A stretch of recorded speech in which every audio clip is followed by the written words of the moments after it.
Yeah, okay, thanks, Claire. Great. Hopefully you can all hear me. I'm slightly husky, so just excuse that.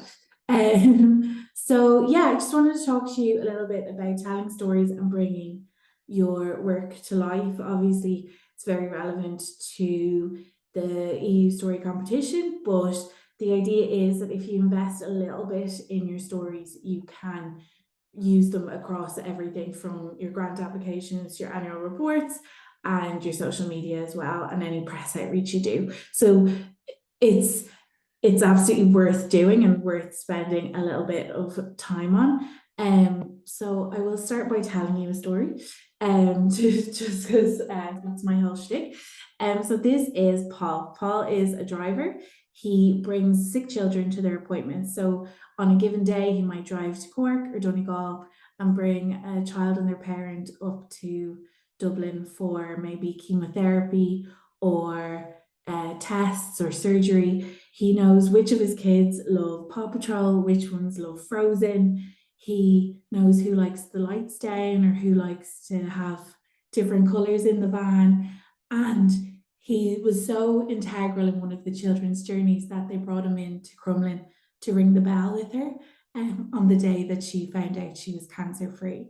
So I haven't told you, obviously you can see the branding there, but I haven't told you where Paul works, or the fact that what Bumbleins does, the reach, when they were founded, any of that.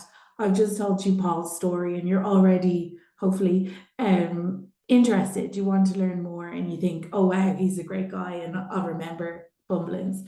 So the idea is just to show you that what you do, your overall kind of mission of your organization is great and all, but it's actually the people behind it, is the real stories that you have and the real value you have in communicating your impact. So before you sit down and think about your story, so if any of you are planning to make videos and you're thinking about what maybe you should be covering, think about what you want to say, who you want to hear it. So, it for this competition entry, is it for funders? Is it for your beneficiaries or service users? Is it for the government? Who do you want to communicate the message to? What is the call to action? So what do you want to happen as a result of someone watching this? Is it about raising awareness? Is it about taking action? Is it about completing a survey or signing a petition or making a donation? Where will it appear? So is it going on LinkedIn or Instagram or TikTok? Is it going into the media? And what is the best way to convey that message? So I would always argue most messages are best conveyed through personal stories. But you can think about whether it's video or written or a photography story or a testimonial. There's lots of different ways to tell stories, which I'll speak to you a little bit in a minute. So when I say your policy is not your message, well, I didn't say it. Annette Schenker Osorio, who is a public policy communicator, and the way she describes this is, so say you have the employment project in Ballymun, and what you do is try and connect people to employment who are feel outside of that, and that's your policy, that's what you're trying to do. But your story is, this is David was unemployed for 5 years. He had no hope. He thought he wasn't ever going to have a job, and now he does, and this is what he does each day. That's your message. It's not about your overarching mission. It's not about your, we were founded in 1994 and we have 30 employees and we're based here. That's not your message. Your message is your impact. It's, this is Jenny, and every day she goes to work to help people. It doesn't need to be your beneficiaries. It could be your staff, your volunteers, could be your trustees. It's about looking around your organization and seeing the people and seeing the stories that might be available to you. So what makes a compelling story? So when you are looking around your organization, it's not about the person who has the most dramatic or sensational story. You know, it doesn't need to be like a whole life turnaround, you know. Sometimes the very everyday things can be really impactful. So yeah, look at the people in particular. So it might be family members as well, as I said, staff, or someone in the wider community who's been impacted or has even maybe seen your work from afar and can speak to it. Think about the people who, you know, do tell a good yarn. So whether they're funny, really honest, articulate, passionate, or have had a little bit of a journey, like those, they will be very compelling storytellers. But at the same time, that doesn't mean that they have to be the loudest person in the room. It can be, you know, you want someone who's comfortable speaking, but, you know, often it's not about putting the CEO front and center.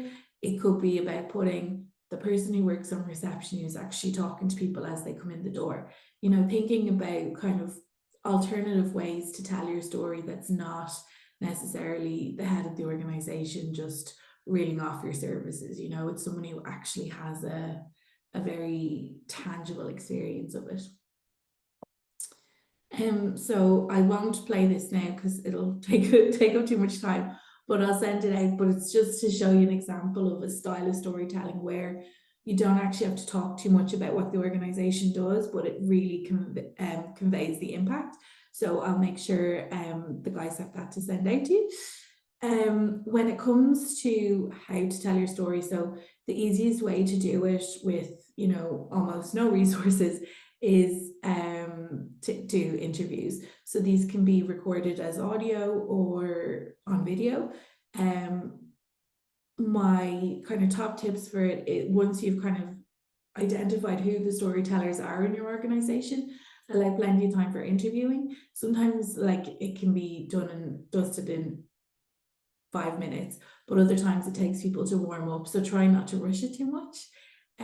Tell your case study exactly how the story will be used. So if you're going to put it on social media, make sure they're aware of that before when you're asking them.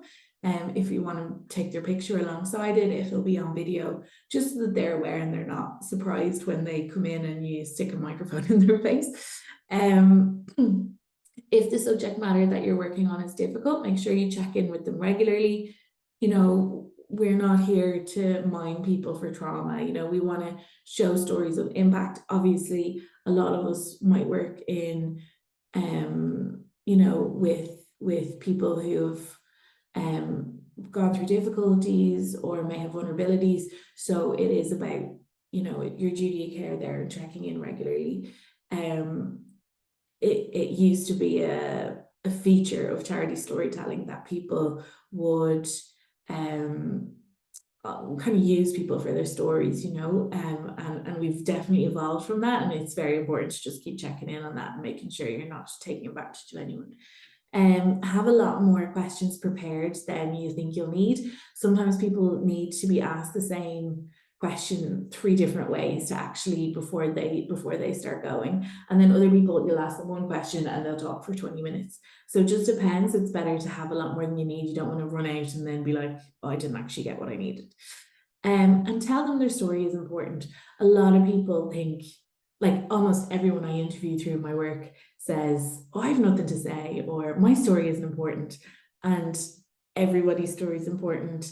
Nobody should ever feel silly for using their voice and sharing their experience. So make sure you big them up and make them feel a little bit more confident about sharing their story, so that they don't feel like they're bragging or being silly. And you may need to nudge a little bit, but I say that like with a heavy disclaimer of like, be gentle with it. But you know, sometimes, as I said, you might need to prod slightly or ask the question a slightly different way to get them talking. When you put your story together, so in this case it might be video, or I'll show some examples. I do a lot of times I'll do an audio interviews, which is using my phone on a voice memo, and or I'll record over Zoom, and then I'll write up I'll use like, so Microsoft Word has a transcriber, so that will just pull the audio and give me the text of what we've been talking about. I'll go through and make sure, because often there's a lot of typos or a lot of, it picks things up wrong. And then I'll prepare the story from that. So, and I'll feature it as written alongside a photo. So that's kind of the bulk of what we do. And then sometimes we'll make video content as well. But no matter what way you're putting it together, keep it as short and as personal as possible. So for videos, I think for this one, it's under 160 seconds, I think they said. But yeah, under 3 minutes is always, like for social, the shorter the better. But always under 3 minutes. People sadly don't have attention span much longer than that. And focus on the impact. So, you know, start with whatever they say that's the most compelling thing. And think about what you found interesting or what you'd like to know more about.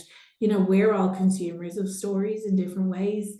So think about, you know, when you're putting the story together, you're often thinking about like your agenda. And I don't mean that in a cynical way. You know, you're thinking, well, I want to try and get people to donate money or to fund us.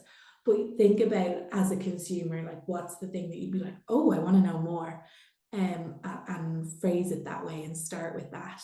And you can always put the ask in then once you've got people hooked. If you start with the ask, people will switch off. Or starting with jargon, you know, like obviously it's different in this space because you're all talking about, you know, you're funding through the EU. But if you start with, hi, we're a Erasmus funded organization, either people think, you know, they'll just switch off if that's not something that's relevant to them. So it's better starting with like, we help people find jobs, you know, and that's like, okay, wow. Tell me a little bit more about that. So think about how the story will be presented. As I said, if it's going to be an interview, first person, written versus video, and think about the imagery that might accompany it. And consider how to get the most out of each story. So every story we feature will go in different formats. It might go into video content. We might pull, and I'll show you some examples in a moment. We might pull screenshots from a video and make graphics out of that. It could go in our newsletter. It'll go in a different version in our annual report as a pull quote. So while it looks like we have a huge amount of stories every year, a lot of times we're repurposing them in different ways to get the most bang out of our book. So here's one example. This is pretty old, 2022, but this is Carl, who we interviewed, who set up the first LGBT GAA club in Ireland. And so his story starts with, it all started when I put out a tweet. I'm no influencer. I don't have any kind of mass following. So regardless of whether you're interested in GAA or you're, you know, interested in LGBTQ issues, you just see that and you're like, oh, I wonder what he's talking about. And it goes from there. So it's just kind of thinking about, like, so I would have interviewed him for about 20 minutes.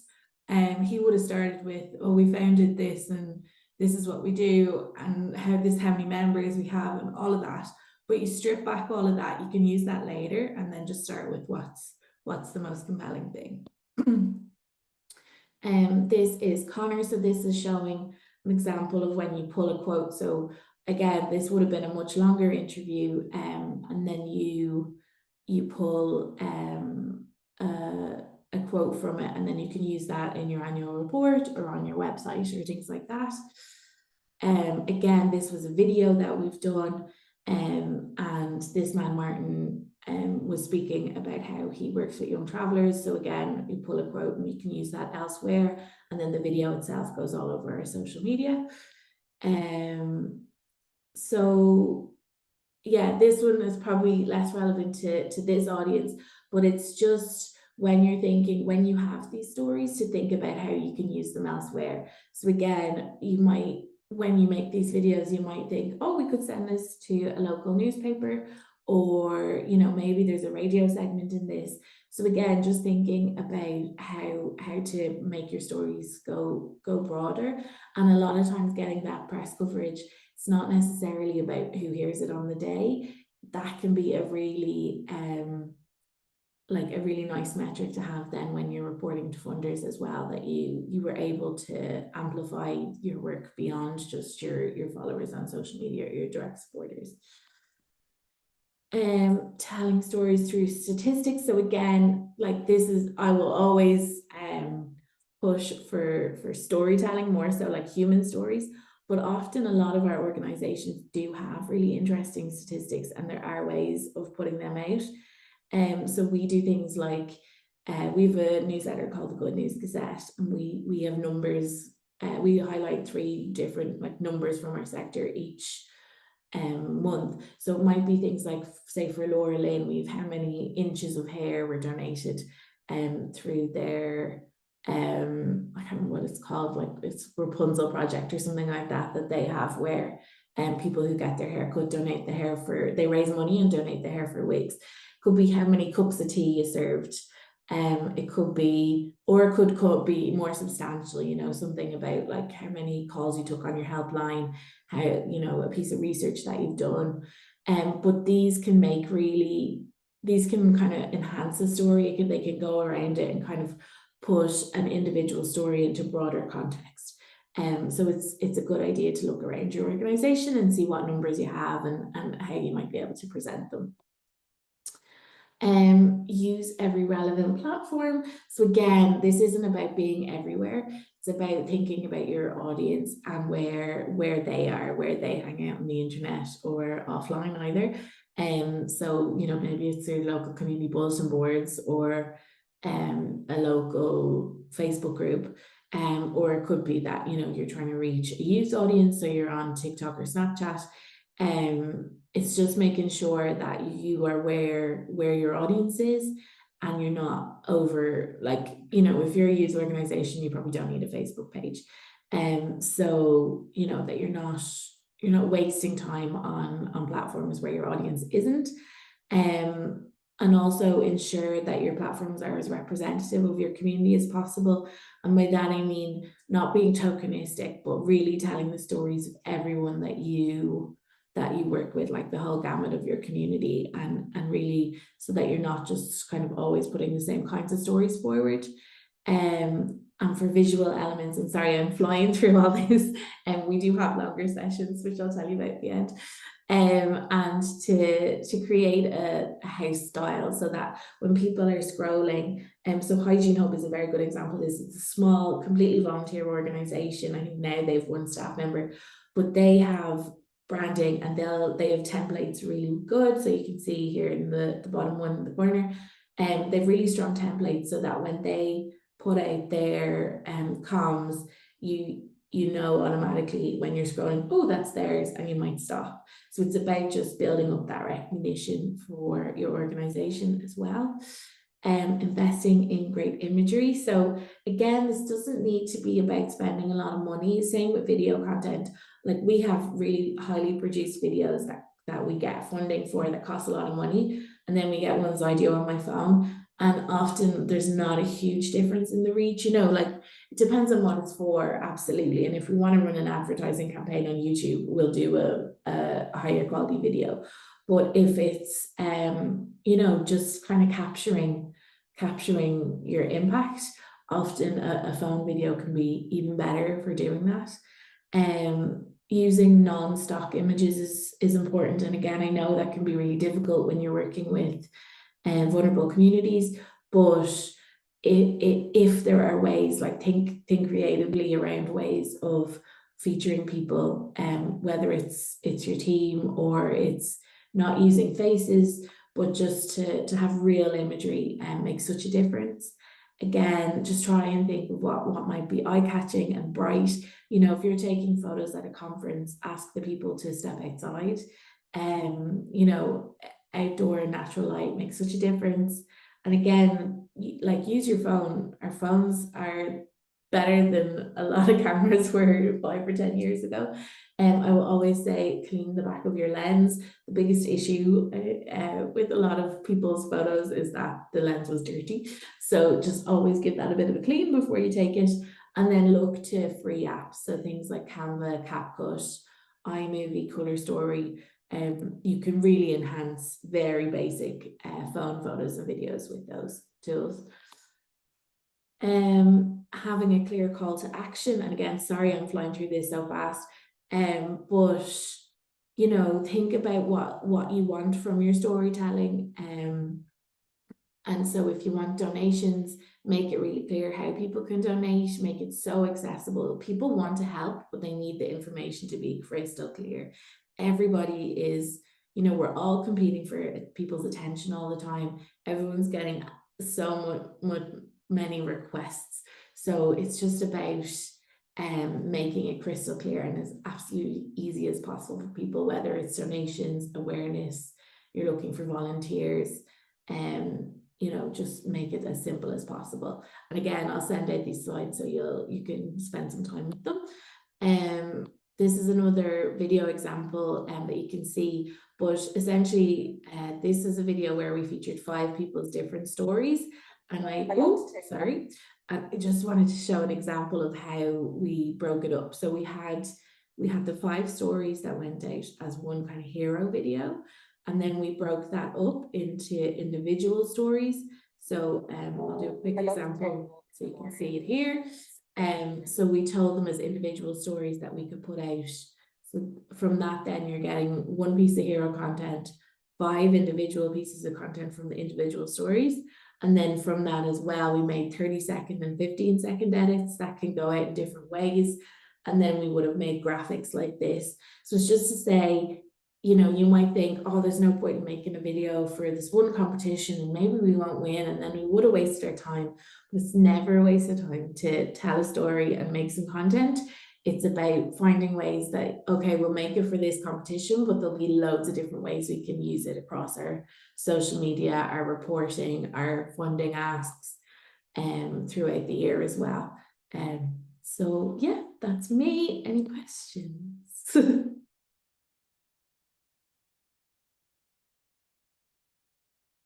Thanks for that, Claire. That was a very comprehensive presentation.